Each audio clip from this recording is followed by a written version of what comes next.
ساتو یې پسرو وینو دا د شهیدانو کور دا د باتورانو کور دا د باتورانو کور دا د باتورانو کور دا د باتورانو کور ستا کاڼي او بوټي ټول مونږ ته لالونه دي.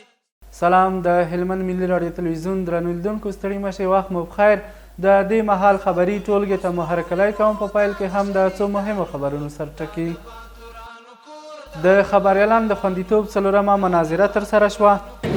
دا واقعیت هم چې دا به ډېرې ښه اغېزې ولري د ځوانانو ترمنځ، هغه زموږ ژورنالیستان، د رسنیو مسؤلین، استازي، د هغه تر څنګ د دولت ترمنځ چې کوم واټن وي هغه به له منځه وړي. مناظرې، خبرې اترې او په اصلاح سره د نظرونو اورېدل دا د انساني فکرونو د تکامل وسیله ده.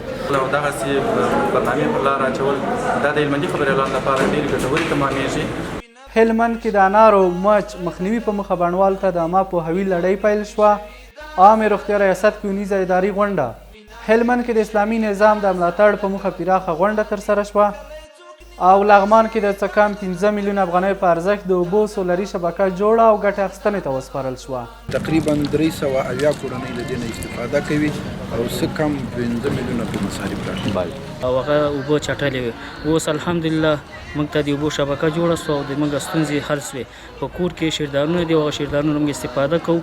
موږ کوم مشکلات د اوبو چول هغه انشاءالله العزیز 100% باندې دا حل شول. اوس هم بشپړ خبرونه. زه فرید الله خیال یم.